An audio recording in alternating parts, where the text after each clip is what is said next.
Hey, it's a State of the Sanity at the Movies thing. Whoa. Good name for it. I'm here. And Ben's here. I'm never here for these. Well, Ben, I'd love to get you back on Sanity at the Movies, and I think probably in the near future, maybe we'll be able to do that. Be awesome. Do you see how awesomely I hedged that? Probably we'll maybe be able to do that. Well, communication is a dance. Probably, Nathan. maybe. And I heard a lot of dancing. Yeah, You just said. I heard some fancy footwork there. Point is, hopefully in the very near future, me and Ben will live in the same town, and Jake will also live in that town.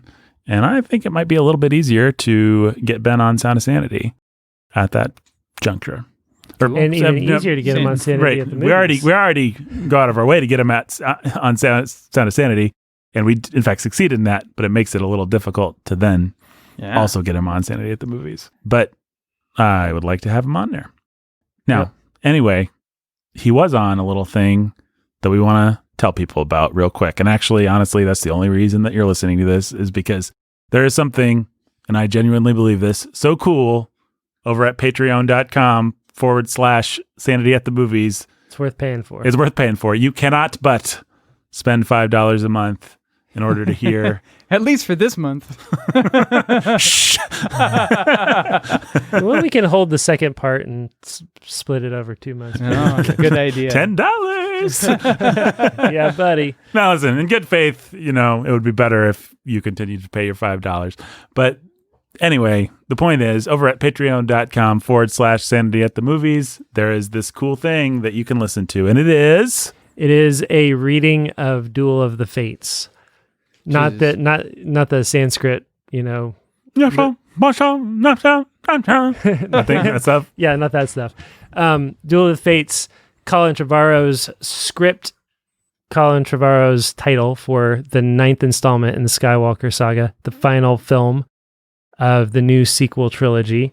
We found his script online, and we performed it. Yeah, we just took a couple hours and recorded it, performed it, the three of us. Turned on the mics, doled out the parts. Some of the parts we didn't know that were in there, and we just sort of jumped on them on the fly, and then tried to remember who was who, and then tried to remember what weird accent we gave so-and-so, or if it was a boy or a girl. Or It's not the perfect... Well, all I know is that I had a peerless Chewie performance. Yeah. And Yoda good was. I think you did Yoda, actually. And then Harvey Fierstein showed up to play Princess Leia. That was a great cameo. Will somebody get this big walking carpet out of my way? Oh, it's like I just turned on A New Hope. Wasn't that weird? Yeah, that was amazing. Yeah. But yeah, we read through it. It was our first read through. So don't expect polished performances or anything like that, but we did give it... We gave it life. We had fun with it. We had fun with it. We were as dramatic as we knew how to be, just sort of surfing through the script. And there were a lot of cool, fun things in that script. It's not a final script. It's not what you would, want it to be by the time it was done, but... It's a really good draft of a script. But it's a good draft of a good script that has some really cool, fun elements that, man, I would have loved to have seen on screen. Yeah, and I don't think that that's just the Rise of Skywalker was lame talk, and I think this is genuinely a pretty interesting... No, it just had some really good ideas. I assert to you, it is not, I have sour grapes over Rise of Skywalker. No. I mean, we're talking a script where the Knights of Ren are the Knights of Ren. They're developed, they're interesting, They cool. have characters and names, and there's an awesome fight scene. Yeah, that's probably my favorite part. Yeah. I still maintain there's not a big description of this in the script, but the coolest moment would have been the Darth Vader fights Kylo Ren scene. Yeah. Yep. There's only so many ways you can write about that, but it's a really cool scene. I guess they could have blown it, but they wouldn't have blown it. They would not have blown it. That would have been the scene of the movie, and that would have had me paying 2 and 3 times to go back. So yeah, no, and then the Knights. It reminds me of a Mission Impossible movie where there are at least 2 or 3 set pieces in this thing that are worth going back to for this movie for, and nothing else in the movie really matters. Like in a Mission Impossible movie, nothing else matters. You don't care about anything else, but those action set pieces are so cool that you you'll turn on a Mission Impossible movie because you don't remember anything else about it, but you know that it's going to have great action set pieces. Well, this had at least 2, if not 3, if not 4, really tremendous set pieces in it. And then I liked everything else that happened in terms of character development and where characters went based on where they were starting from with what Rian Johnson left them with. Yeah, you remember in Rise of Skywalker how Rey's like, sometimes I'm tempted by the dark side, and we never really see that, or it doesn't have any bearing on the plot. Like, I forgot that. You would. In this, we're actually going to see Rey's story play out, and it'll have an interesting conflict, and we will see her actually have to deal with her dark side. And you remember how throughout all of Rise of Skywalker, Rey has Anakin's lightsaber rebuilt exactly like Anakin's lightsaber, like Rian Johnson didn't blow it to bits and then at the very end, the special moment, she has her own golden lightsaber. Oh, when this movie starts, she has a double-bladed lightsaber. Like, from the beginning. Like, it's just like, I don't know, let's actually put cool, fun, extra things in this movie from the outset. Man, they really played it safe instead of taking the awesome calculated risk that this Duel of the Fates would have been.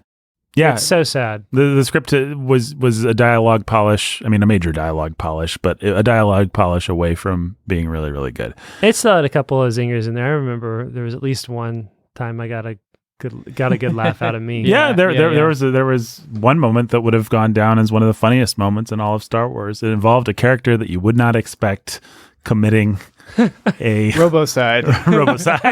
Yes, that was awesome. Yeah, we won't say anything more, but yeah, it was hilarious. What was the please stop resisting? Please go quickly. Yes. Guys, I've got these 2 friends. One of them's named Goofus and one of them's named Gallant. Now, Goofus, he doesn't even want to read the Duel of the Fates script. Like, he's just like, I don't care. I love Rise of Skywalker, actually. A bit of a square, this Goofus character. He also, if he was going to read it, he'd just read it to himself, probably. Now, Gallant, on the other hand, and that's, it's no fun to read a screenplay by yourself. Gallant, on the other hand, he heard about the fact that we were reading Duel of the Fates. He signed up at patreon.com/Sanity at the movies. Yeah. So that he could hear us read it, and it would be a lot more fun and colorful. Gallant sounds like a smart guy. Yeah, I don't know, Ben, you more of a Goofus or a Gallant kind of a guy? What do you think? Oh, more of a. It's hard to combine those words, but I was trying. Clearly a Gallant. A Gallus.